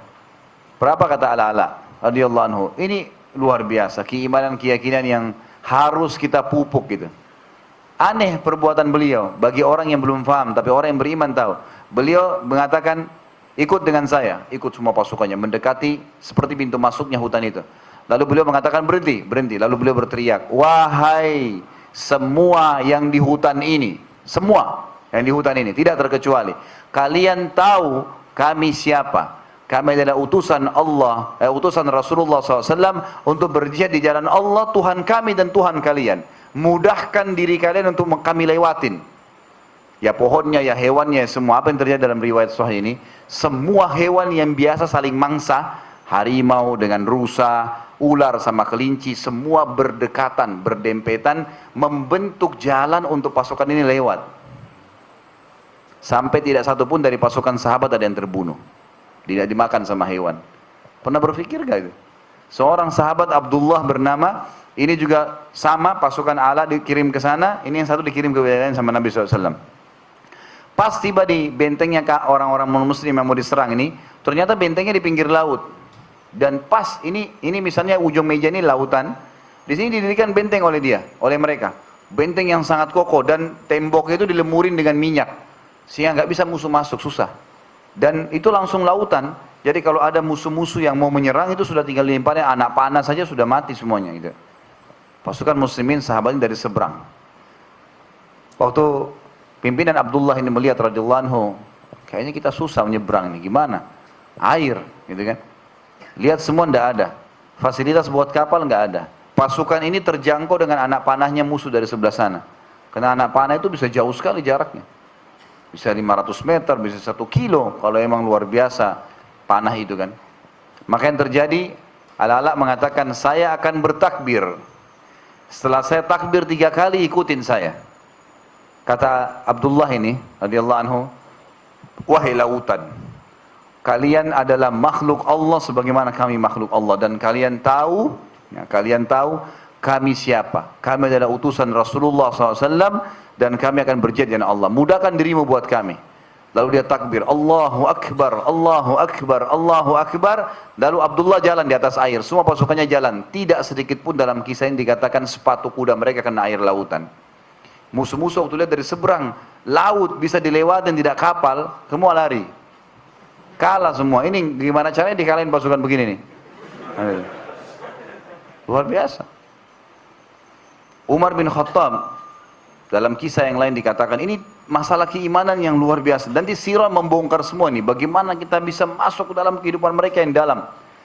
Waktu Amr bin As berhasil menembus Mesir, gitu kan? Udah masuk ke Mesir nih. Baru menjabat jadi gubernur, tiba-tiba air Sungai Nil habis. Nggak ada air Sungai Nil, hilang. Maka Amr bin As tanya orang-orang Mesir yang baru masuk Islam, apa ini kejadian seperti ini? Air sungai, ini bukan kolam ya. Sungai hilang airnya, habis, kering tiba-tiba. Bukan musim kemarau, bukan apa. Kata mereka, wahai Amir, wahai gubernur, pimpinan, ini sudah sering terjadi di Mesir, setiap tahun begini. Selalu begini, hilang tiba-tiba, nanti muncul tiba-tiba. Kata Amr bin As, apa yang kalian lakukan? Kami, kalau seperti ini kami kirim lempar tumbal. Kambing kah, sapi kah, perempuan yang paling tercantik anak gadis kami lempar dari bibirnya laut Sungai Nil, dilempar, begitu jatuh kepalanya berdarah, begitu tertumpah darah keluar airnya kembali. Kata Amr bin As, demi Allah ini nggak ada dalam Islam. Saya akan kirim surat kepada Umar bin Khattab, Amir Mu'minin, kirim surat. Kisahnya begini, baca Umar bilang, wahai Amr bin As, saya mengirim surat ini untuk kau bacakan kepada Nil. Suratnya Umar disuruh di Nil. Ya, sesuatu yang tidak masuk di akal kita ya. Tapi perhatikan bagaimana sahabat lakukan itu. Isinya apa? Dari hamba Allah Umar bin Khattab kepada Sungai Nil. Kalau selama ini kau selalu mengalir karena tumbal yang dilempar kepadamu, kami tidak ingin kau mengalir selamanya. Tapi kalau kau mengalir karena atas nama Allah Al-Jabbar, yang maha perkasa, gitu kan? Maka mengalirlah atas nama itu. Amr bin As ambil, orang-orang Mesir semua pada kumpul, lalu dibacakan. Begitu dibacakan, surat Umar dilempar, keluar airnya semua. Karena menggunakan atas nama Allah Al-Jabbar, keluar air. Dari semenjak itu sampai sekarang nggak pernah Sungai Nil hilang airnya. Lihat luar biasanya, bagaimana kepribadian terbentuk, keimanan. Bukan cuma hal-hal yang kecil, hal-hal yang sangat besar. Dan ada banyak ribuan kisah yang seperti ini. Yang luar biasa, tidak terbatasi. Jadi mempelajari sirah itu manfaatnya tidak bisa terhitung. Gitu kan? Juga tentu dengan mempelajari sirah yang terakhir adalah, poin yang ke-10, bagaimana kita akan mengetahui tentang kebenaran, tanda-tanda hari kiamat, tentang akhirat. Karena nanti kita akan lihat bagaimana tanda-tanda kiamat itu beranjak daripada awalnya di sirah. Seperti sabda Nabi SAW, kiamat itu akan terjadi dengan tanda-tandanya, diutusnya aku sebagai, lahirnya aku, diutusnya aku menjadi nabi, dan meninggalnya aku.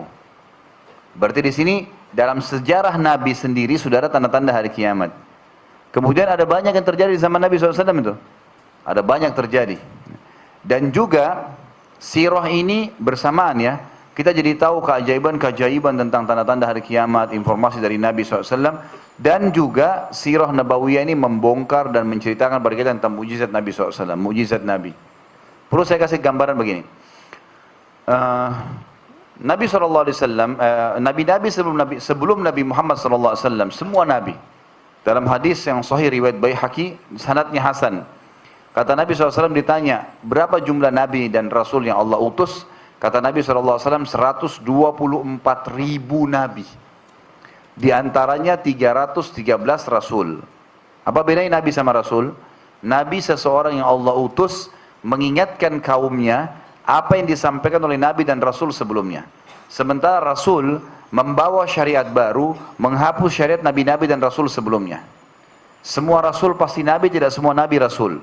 Kan itu. Jadi jumlahnya 124.000 Nabi, tapi di antaranya cuma 313 Rasul. Karena Rasul membawa syariat baru, menghapus syariat sebelumnya. Kata Nabi SAW, semua Nabi-Nabi dan Rasul sebelumku diutus khusus untuk kaumnya saja. Sementara aku diutus untuk seluruh alam semesta. Kita tahu, Nabi-Nabi dan Rasul sebelum diutusnya Nabi Muhammad SAW, itu punya lokasi dakwah masing-masing, dan mereka banyak yang sezaman. Contoh Ibrahim alaihissalam dengan keponakannya Lut. Nabi Ibrahim lokasi dakwanya Babilonia, tempatnya Namrud yang Allah hancurkan akhirnya, kemudian Palestina dan Mekah. Nabi Ibrahim alaihissalam pada saat itu tidak punya kewajiban datang ke Indonesia, nggak ada kewajibannya. Datang ke mana? Pokoknya ini lokasi dakwah cuma 3. Lokasi lain ada Nabi lain. Nabi keponakannya beliau Nabi Lut, itu lokasi dakwahnya Yordania. Yordania sama Palestina cuma bertetangga, cuma bergaris saja, gitu kan? Negara sama negara, dulunya negeri Syam malah namanya. Tapi masyarakat Yordania cukup mengikuti risalahnya Nabi Lut alaihissalam dan mengimani ada Ibrahim. Tidak perlu repot-repot keluar gitu. Jadi dulu itu hampir per wilayah kayak Jakarta, Surabaya, ini semua ada nabi-nabinya nih. Sebelum Nabi Muhammad SAW. Dan masing-masing wilayah cukup mengikuti syariat yang sudah disampaikan oleh Nabi dan Rasul di wilayahnya, gitu kan? Kita tahu misalnya Nabi Musa zaman dengan Nabi Khidir. Nabi Musa di Mesir, Nabi Khidir di Turki. Sezaman, tapi beda syariatnya. Gitu kan? Kita tahu Nabi Isa AS zaman dengan Nabi Zakaria dan Yahya. Padahal Nabi Yahya ini, Nabi Yahya ini sepupunya Maryam, sepupu ibunya. Karena ayahnya Yahya, Zakaria, itu saudara dengan ibunya Maryam. Jadi sebenarnya Zakaria pun sendiri itu pamannya Maryam. Jadi ini satu keluarga Nabi nih. Kakek, anak, dan ini ponak cucunya, itu kan cucu Nabi Zakaria. Tapi masing-masing punya lokasi dakwah, berbeda-beda. Nah, waktu Nabi SAW diutus untuk seluruh alam semesta, gitu kan.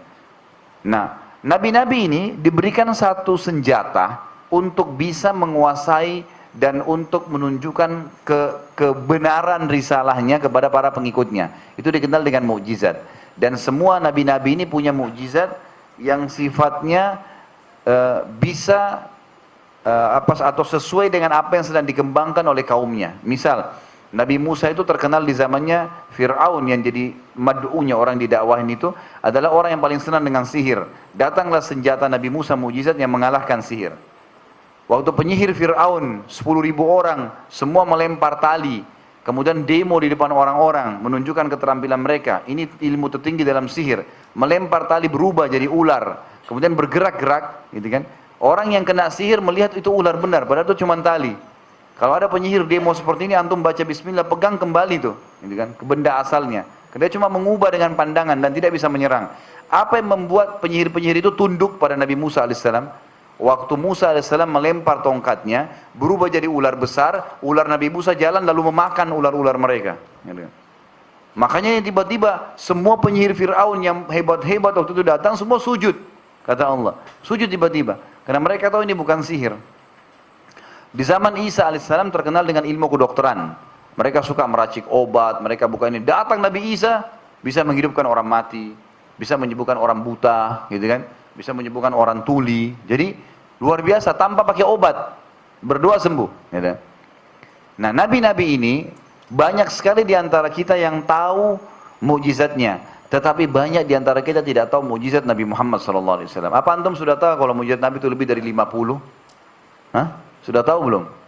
Kalau nabi-nabi sebelum Nabi Muhammad SAW itu memiliki mukjizat yang hebat-hebat, seperti Nabi Musa bisa lempar tongkatnya jadi ular, seperti Nabi Isa bisa menyembuhkan orang tuli dan buta, itu untuk nabi-nabi ini untuk kampung-kampung tertentu, negeri tertentu saja.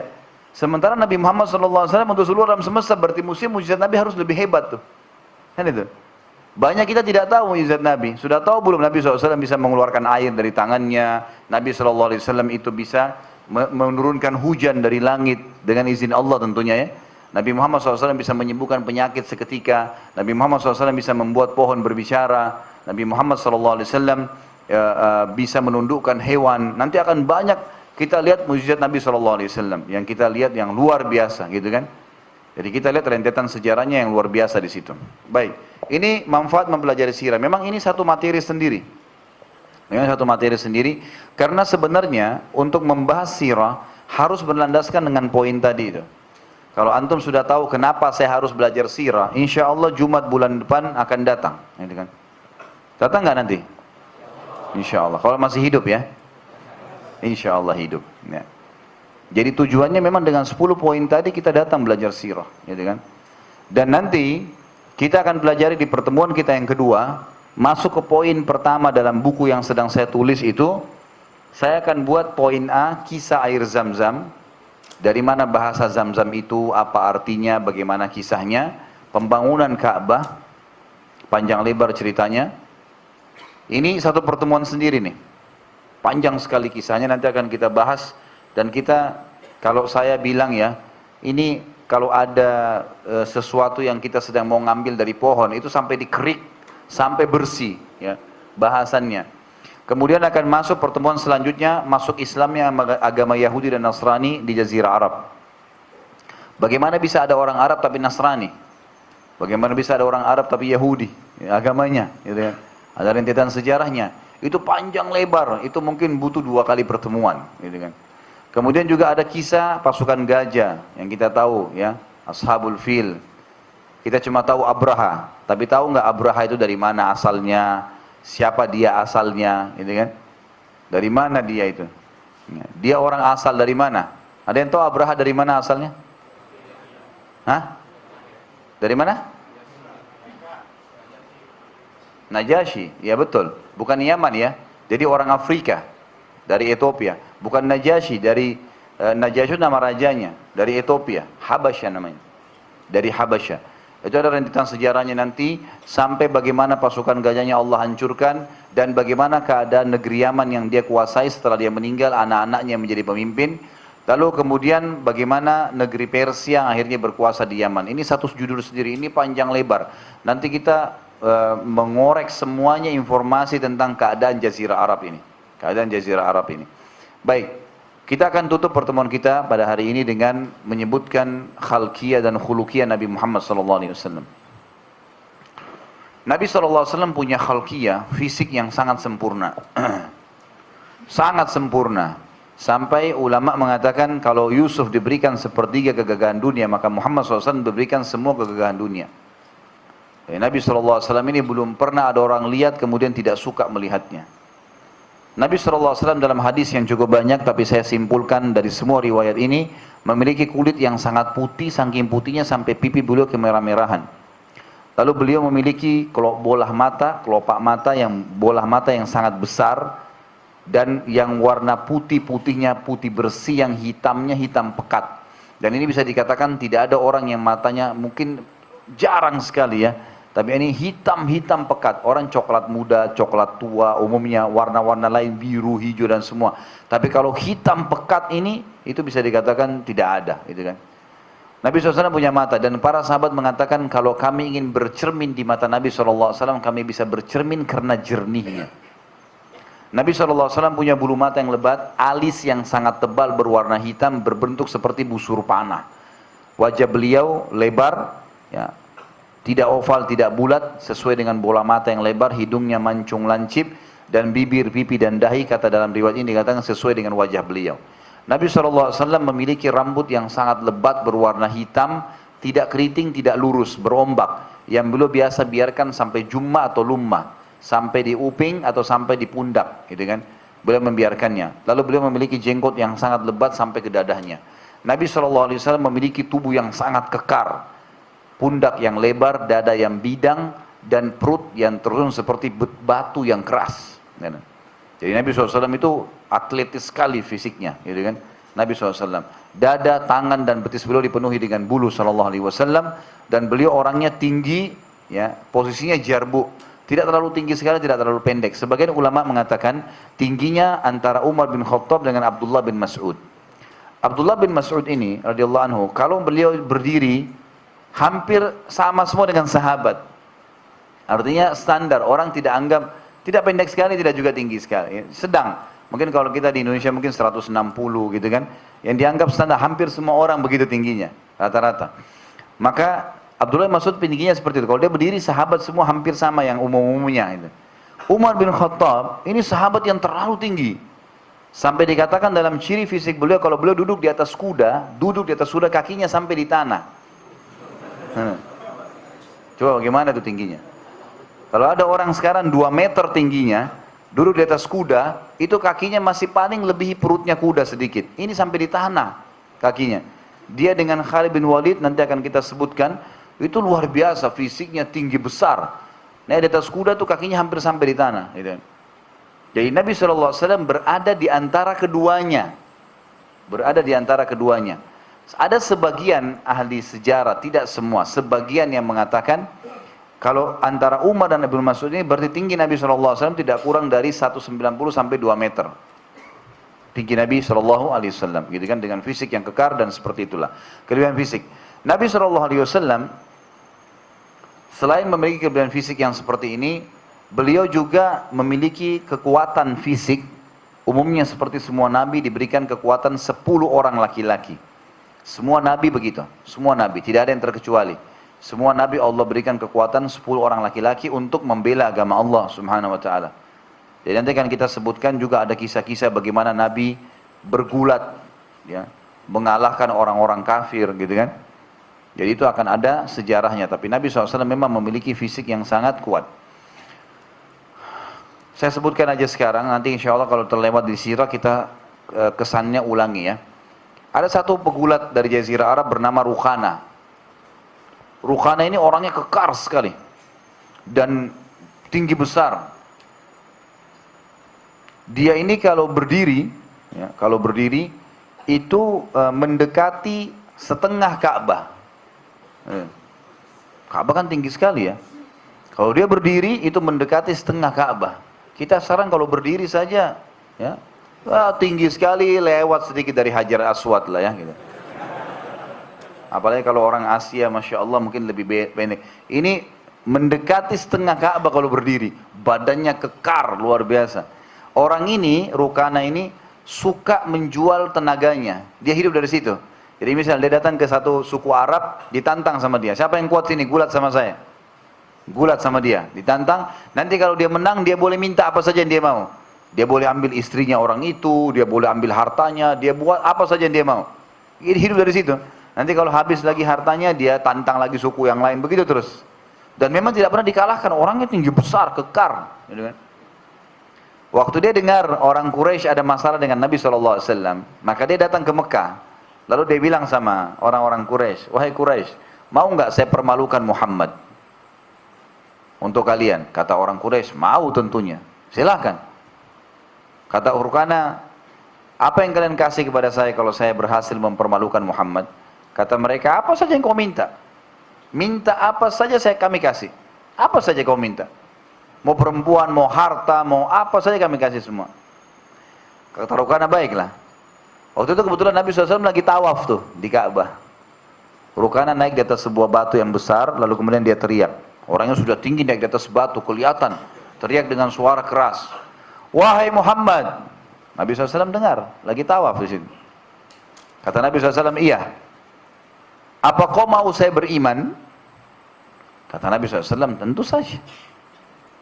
Kata dia, lawan saya dulu. Kalau kau kalahkan saya beriman. Rukana ini terkenal gak pernah kalah. Dan Rukana fikir, pasti Muhammad gak mau. Pikirannya dia begitu. Ini maksudnya dia mempermalukan Nabi di situ, gitu kan? Dia kaget tuh Nabi bilang, baiklah. Gitu kan. Diterima tantangannya. Maka pada saat itu Nabi SAW pun kumpul, orang-orang Quraisy semua kumpul, maksudnya sahabat-sahabat Nabi kumpul, orang Quraisy kumpul, dibuatlah ring.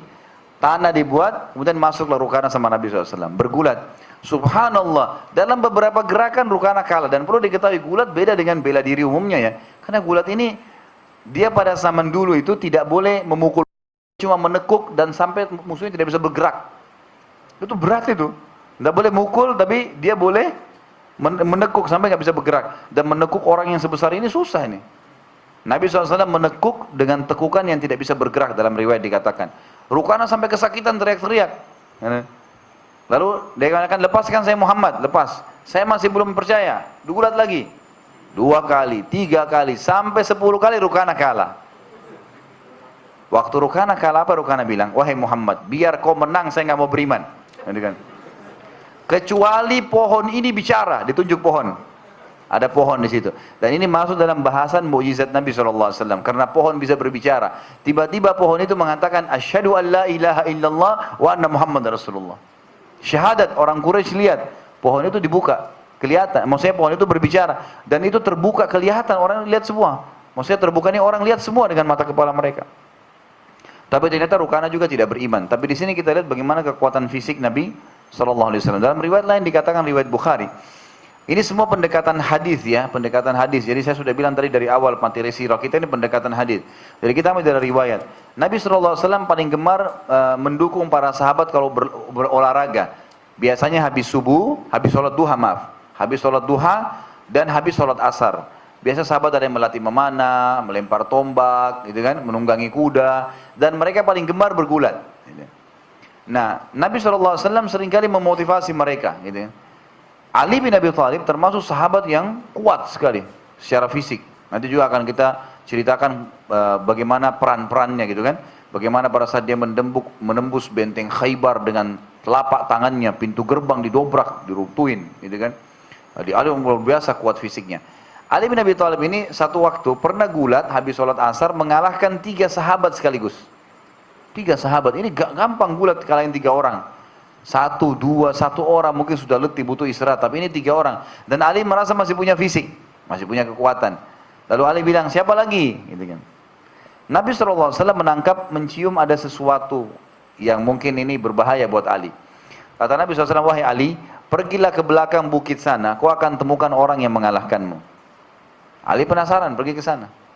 Di sana dia temukan ternyata ada orang menunggu betul di belakang bukit, udah buat ring, tanah, pakai cadar, semuanya ditutup termasuk alisnya. Jadi cuma bola matanya yang kelihatan. Ini biasa orang susah dikenal. Gitu. Kalau alisnya masih kelihatan masih bisa ditahu. Ini enggak, ditutup semua. Berikan isyarat kepada Ali untuk masuk ke ring. Masuk kemudian gulat. Dalam berapa gerakan Ali kalah. Penasaran 2 kali, penasaran 3 kali, sampai 5-6 kali penasaran. Sampai Ali bilang, saya mengaku kalah sudah. Tapi saya ingin tahu siapa kamu. Dibuka cadarnya ternyata Rasulullah SAW. Jadi Nabi SAW ingin mendidik Ali dan bagaimana sistem nabawiyah nih. Tidak menantang Ali di depan para sahabat mempermalukannya, tapi mengajak di tempat yang jauh. Yang itu, mendidik yang luar biasa. Bagaimana ada tawadhu, merendah di sini, bagaimana menunjukkan keterampilan pada sahabat supaya tidak sombong. Ini luar biasa pendidikan nabawiyah, gitu kan? Seperti itulah kekuatan Nabi SAW. Nabi SAW kalau berjalan sangat cepat. Dikatakan dalam riwayat Bukhari kalau beliau jalan seperti turun dari bukit. Jadi tidak pernah berlama-lama, gitu kan? Ini tentu nanti akan kita bahas juga dalam ilmu hadis, dalam masalah kehidupan Nabi SAW ini ada yang sifatnya jibiliyah, ada yang memang sudah masuk begitu Allah ciptakan Nabi. Seperti tadi keadaan fisiknya Nabi. Ini tidak masuk dalam syariat ya. Beda. Karena ini tidak berarti setiap muslim harus kekar seperti beliau. Itu kan sudah secara alami Allah ciptakan. Tapi kalau ada orang olahraga, mungkin dia fitness pada hal-hal yang fitness di tempat-tempat yang tidak ada haramnya, dia mengekarkan tubuhnya itu boleh. Kalau dia niat karena Nabi begitu dapat pahala. Tapi ini bukan bagian dari syariat, gitu kan? Termasuk di sini adalah cara jalannya Nabi SAW. Beliau memang sangat cepat. Dikatakan beliau seperti turun dari bukit. Nabi SAW seringkali, ya, kalau jalan ini contoh lain menggunakan tongkat atau pedang. Tapi ini bukan bagian dari syariat, karena kalau musim dingin di Madinah, kalau zaman sekarang sudah mulai banyak building ya. Kami dulu tinggal di Madinah 7 tahun. Jadi kalau dingin tuh dingin sekali, kalau panas panas sekali. Kalau dingin, maka dingin sekali. Nah orang kalau angin lagi kencang, itu di zaman dulu jalan di padang pasir butuh sesuatu yang dipakai untuk menopang, gitu kan? Itulah tongkat untuk ditekan jalan, gitu kan? Itu pakai tongkat, itu pakai pedang, dan itu semua sahabat menggunakannya. Nabi SAW juga menggunakan itu. Nah saya pernah lihat ada orang menggunakan tongkat, ya, karena anggap Nabi pernah pakai tongkat. Ini bukan bagian dari syariat nih, harus difahamin. Karena keadaannya begitu pada saat itu. Sebagian ulama besar fikih, dan saya pernah dengarkan sendiri dari Dr. Sulaiman Rahili, yang mungkin antum sudah tahu biasa diundang di Indonesia. Beliau seorang pakar dalam ilmu usul fikih, dan saya pernah kunjungin beliau di kelas 4 syariah di Madinah waktu saya sudah tamat. Saya datang salaman sama beliau, kemudian ada satu orang masih mahasiswa, kemudian bertanya pada beliau tentang hukum imamah. Imamah yang ditaruh di kepala. Maka kata beliau, imamah bukan masuk dalam sunnah Nabi. Karena waktu itu Nabi SAW menggunakan imamah di kepalanya, dan itu dipakai juga oleh orang-orang kafir Quraisy. Memang mereka pakai imamah semua tuh. Memang pakaian pada saat itu, gitu kan? Pakaian pada saat itu. Jadi dia bukan secara khusus ada fadilahnya kalau pakai imamah, tapi dia hanya karena pakaian di zaman itu. Kalau ada orang pakai imamah karena Nabi pernah pakai, niatnya begitu tuh lain. Tapi itu bukan bagian daripada syariat. Ini harus hal-hal yang harus difahamin. Jadi ini berhubungan dengan jibiliyah, sesuatu yang terbebani. Allah sudah bebani pada beliau seperti itu. Nabi SAW diikuti kelebihan fisiknya dengan kelebihan akhlaknya, perilaku. Tutur kata yang santun, sopan, selalu memberikan salam kepada semua orang, anak-anak, orang tua, laki-laki, perempuan. Nabi SAW selalu menegur, gitu kan? Jadi Nabi SAW kalau sholat, balik, ada sahabat yang tidak hadir ditanya, mana si fulan? Oh sakit, dijenguk. Ada yang mati, seperti pernah ada wanita penyapu masjidnya Nabi. Dalam hadis Bukhari dikatakan, suka sapu masjid, bersih-bersihin masjid. Lalu Nabi waktu subuh masih ada. Begitu tiba duhur, Nabi sholat jadi imam, Nabi lihat, tidak ada ibu itu. Kata Nabi, mana? Si fulana mana nih? Kata sahabat, tadi meninggal ya Rasulullah. Waktu habis sholat duha meninggal. Kata Nabi, kenapa kalian tidak beritahukan kepada saya sehingga saya ikut mengurus jenazahnya, sholati gitu kan maksudnya. Maka sahabat pun terdiam dan Nabi SAW ditunjukkan kuburannya, lalu Nabi pergi ke sana mendoakannya. Tapi perilaku Nabi SAW sangat luar biasa, seperti itu. Dan ada sifat yang luar biasa, beliau adalah yang disebutkan dalam kitab Taurat namanya galaba hilmuhu ghadabuh. Sifat kasih sayang dan bijaksananya itu mendahulukan, mengalahkan sifat emosinya. Disebutkan dalam hadis Bukhari, Nabi SAW pernah hutang kepada satu orang pendeta Yahudi, sahabatnya Nabi SAW. Dan ini pelajaran juga ya, dari sirah, bagaimana kita boleh interaksi dengan orang kafir, boleh beli produk mereka, boleh mereka beli produk kita, selama tidak ada hubungannya dengan hal yang diharamkan dalam agama. Dan perlu juga kita tahu teman-teman sekalian, nanti ingatkan saya kembali kepada kisah orang Yahudi ini. Kehidupan Nabi SAW di Madinah, ya di Madinah, itu tolok ukur kehidupan umat Islam sampai hari kiamat. Jadi di Madinah dulu ada 4 kelompok manusia yang hidup. Pertama ada orang kafir. Karena di Madinah nanti kita lihat ada orang-orang Yahudi. Tinggal di Madinah punya benteng. Kan itu. Nabi SAW keluarkan mereka dari Madinah setelah mereka berkhianat. Ada suku Kainuqa, Nadir dan Quraidah. Nanti ada kisahnya kita bahas di sirah. Gitu kan. Ada kelompok ini berarti sampai hari kiamat. Sampai nanti Nabi Isa AS turun. Ada bahasan sendiri tentunya. Nanti kan Islam akan masuk semua di seluruh pelosok bumi ini. Tapi sebelum Nabi Isa AS turun, sebelum Dajjal terbunuh, maka akan ada interaksi Muslim dengan orang kafir. Akan ada itu. Gak bisa enggak. Karena di zaman Nabi saja, Nabi interaksi sama orang kafir. Sampai Nabi SAW meninggal masih ada orang kafir, gitu kan? Berarti kita nggak boleh tutup mata di sini nih. Yang kedua ada kelompok munafik, tadi saya jelaskan. Ada pimpinannya Abdullah. Dan sampai Nabi SAW meninggal masih ada orang-orang munafik di Madinah. Di akhir hidup beliau, bukan sampai meninggal, di akhir hidup beliau itu ada orang-orang munafik dan dibongkar kedoknya setelah pembebasan kota Mekah. Jadi banyak di antara mereka yang terbongkar kedoknya dan waktu itu masih ada yang hidup intinya. Ada orang munafik dan nama mereka nama-nama Islam. Yang ketiga ada orang yang bermaksiat. Di zaman Nabi SAW itu ada sahabat yang berzina dirajam, ada yang mencuri dipotong tangannya, gitu kan? Ada yang berdusta dicambuk, ada yang mabuk dicambuk. Sampai di zaman Umar bin Khattab, perhatikan Umar bin Khattab ini orang yang sangat tegas, luar biasa disegani. Itu masih banyak penyihir-penyihir yang menyebar. Tentu tema kita malam ini sampai di sini insyaAllah. Mudah-mudahan apa yang kita bahas ini bermanfaat dan mohon maaf untuk malam ini saya nggak bisa buka pertanyaan. Mungkin kalau ada pertanyaan berhubungan dengan sirah silakan antum tulis. Nanti kita bahas di pertemuan-pertemuan akan datang. Juga metode yang saya gunakan teman-teman sekalian perlu digarisbawahi. Saya tidak akan banyak membuka pertanyaan. Perlu difahami masalah itu. Kalau 2 jam waktu saya dikasih di AKL ini, maka saya akan pakai 2 jam maksimal bisa materi. Pertanyaan darurat sekali kalau memang sesuai dengan materi. Kan itu. Baru antum tanya. Kalau enggak, lebih baik antum bubar. Karena saya mendapat pelajaran teman-teman sekalian. Antum juga mungkin kalau teman-teman di AKL bisa tanya Ustadz Bakhtiar. Dan teman-teman yang pernah kuliah di Madinah. Kami dulu dididik di Madinah. Yang saya tangkap ya, itu selalu menggunakan metode talaki yang sifatnya mendengar, mengambil ilmu. Dan bukan bertanya. Sehingga kami itu pulang menampung ilmu. Pulang itu menampung ilmu terus gitu. Darurat sekali baru kami bertanya. Kalau enggak kami enggak bertanya. Dan ini ternyata yang membuat subhanallah semua ilmu yang kami dapatkan berbekas.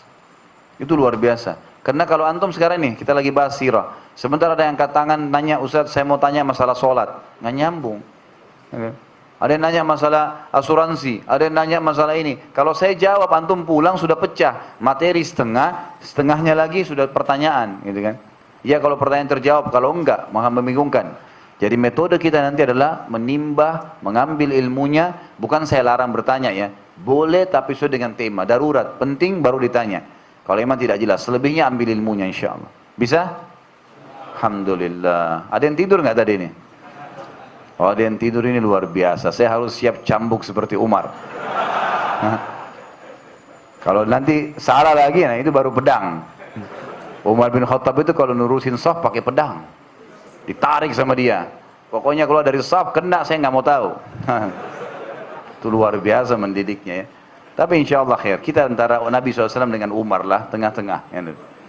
Baik, semoga ya apa yang kita bahas malam ini bermanfaat dan Allah berkahi.